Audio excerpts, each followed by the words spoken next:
Nilah has been increasing in popularity in professional play across multiple regions in the past few weeks, and I've been getting many requests to review how the pros play Nilah, and I'm going to be straightforward when I say this. If you are a Nilah player coming straight from solo queue, you're not going to like the analysis, but you may find it interesting. Firstly, pro play Nilah and solo queue Nilah are two complete different beasts, and I think all high-elo players and aspiring pro players may already know this. In solo queue, if played well, Nilah can be an ADC that rivals the power of solo laners through her passive that gives her and her support bonus EXP, and with the kit that excels against melee champions, she can take over skirmishes and teamfights easily. In the chaotic solo queue environment, this gives Nilah the edge to completely punish the enemy for mistakes and take over the game. However, in a controlled environment where the best players are playing versus one another, Nilah's weaknesses are exposed to the maximum and any death from the Nilah is completely game-ending. And her only defensive tool is her W, which can be easily played around by good players. Now this brings us to the jobs that Nilah has in a competitive setting. 1. Be utilized as a counterpick after seeing 4 to 5 of the enemy champions. 2. To accelerate the support scaling, which is why she is usually paired with Senna or even Zillion. 3. To dissuade dives with her W when teams choose to trade sides, like when Nilah's team dives top lane, which gives the enemy a choice to usually dive the bot lane, but if it's Nilah, they can't because Nilah is very safe on the turret, and the enemy will always have to risk dying in order to dive a Nilah. And lastly 4. To disrupt teamfights with her ultimate, while being a secondary damage carry. And I say secondary carry because she will not have enough damage in teamfights until at least 3 to 4 items if you build Bloodthirster first, and we'll get to that later. You will notice these trends in every single game that Nilah is picked, since Nilah is usually only picked when your team already has another long-range carry, such as a mage or another ADC, like Zeri. In essence, in a professional setting, Nilah is more of a utility pick that can be a secondary carry if she is allowed to scale. They also draft engage and frontline in the top jungle roles, which you might not always see in solo queue since everyone likes playing carry champions. This ties into why every single Nilah game, pro players will opt to go Bloodthirster first item since it gives them the chances of making it through lane phase without being behind. The Nilah can consistently stay full HP and give bonus EXP to the support without worrying about the dangers or getting poked out. In the competitive setting, Nilah's ultimate is also very controlled as you would not use it to all-in their bot lane most of the time, but rather you will save it when you need to fight an objective like Dragon or Grubs, and these don't spawn very often.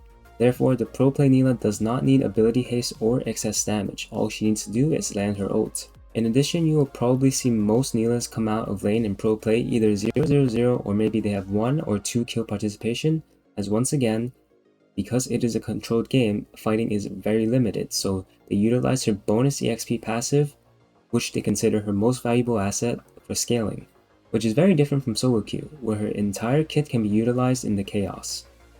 Given the environment, in solo queue Nilah is best played as an opportunist that takes advantage of the enemy mistakes, therefore an item like Essence Reaver goes up in priority, giving her more spell usage and lower cooldown on her biggest playmaking tool, her ultimate.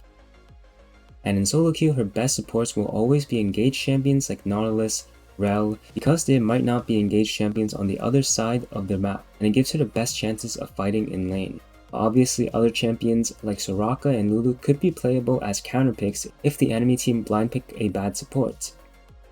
She is also more of a carry in solo queue given how uncoordinated the average rank game is, giving her the opportunity to split push for gold solo or flank in teamfights, but you will almost never see this in pro play. Now my take on the pro play is one item that all pros don't consider for Nilah, and that is Blade of the Ruined King. In pro games where the enemy have a lot of range and a lot of poke, I would say Bloodthirster first item is perfectly fine, but in games where the enemy strap 2+ melee tanks for frontline, which is actually the majority of games, Orc Nilah becomes increasingly valuable because Orc gives a ton of damage to bruisers and tanks on top of being a lifesteal item itself as well. Nilah is melee, so she gets the full Bork damage compared to a range ADC like Zeri, who only gets 60% of the value from Bork's passive. You may be a little more squishy without having the Bloodthirster shield, but I would say it's a fair trade-off for giving up a little bit of survival for more damage potential. 300 shield would rarely make a difference, and in return you will do so much more damage to your frontline, which may change a fight. And then the items after Bork are either Last Whisper or Shield Bow, depending on which one you need. Shield Bow for survival and Last Whisper for damage. But because Bork passive deals physical damage, it works really well with a Last Whisper item. so I would recommend going Last Whisper item second. I disagree with the Nobori item because it really delays Nilah's power spike as it gives 0 AD, and her W does not go on cooldown until after its effects wear off. The Nobori is really a waste if it is being built to reduce her W cooldown. And Collector is just objectively worse than Last Whisper in most situations because LDR and Mortal Reminder are items that scale based on how much armor the enemies buy.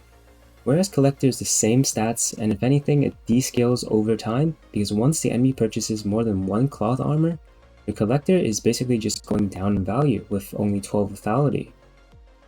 90% of the time, Last Whisper is much more valuable because the AD and lethality from Collector will not outscale the 35% armor penetration when it comes to professional play because of all the tank stats that the frontline are destined to build. Last Whisper items are also cheaper than Collector by 200 gold with a better build path without needing BF Sword. And now lastly, Bloodthirster in the Collector second is just telling me that the Nilah is set in stone determined to R-flash the enemy backline every single fight and try to kill the enemy carries and call it a day.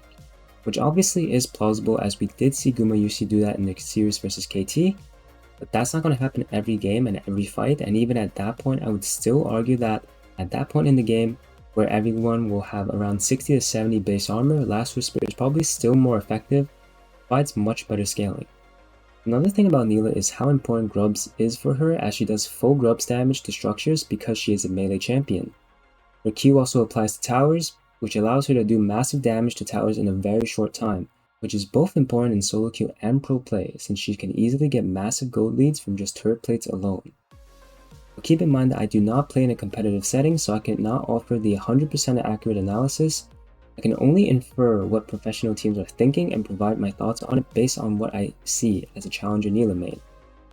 Challenger solo queue might be the best quality of games for the average League player, but compared to pro play it's like putting Mickey Mouse against Thanos with the Infinity Gauntlet on. My content and build recommendations will always be prioritized to giving my viewers and fellow Nilah players the best chance to win in a solo queue setting, as 99.99% of us will probably never step into professional play. That's why I have been hesitant to post content on Pro Play Nilah, as most Nilah players will not learn much from it unless you're playing at a top level or plan on going pro. But it is an interesting topic nonetheless, and if you're interested in certain Nilah support pairings like Nilah Zillion or anything else, please let me know down in the comments below and I'll contact some friends who have played support professionally and we can see if we can duel in high elo for some educational content. That's all I have for today, so if you enjoyed the video, please consider leaving a like and subscribing. And I also launched a Patreon recently for bonus educational content related to Nilah, so check that out if you want, as it is a very nice way to support me for only $1.99 a month, but only if you have the means to do so, because watching my videos is already the best way to support me, and I appreciate you so much for doing so. Thank you so much, and I'll see you in the next videos.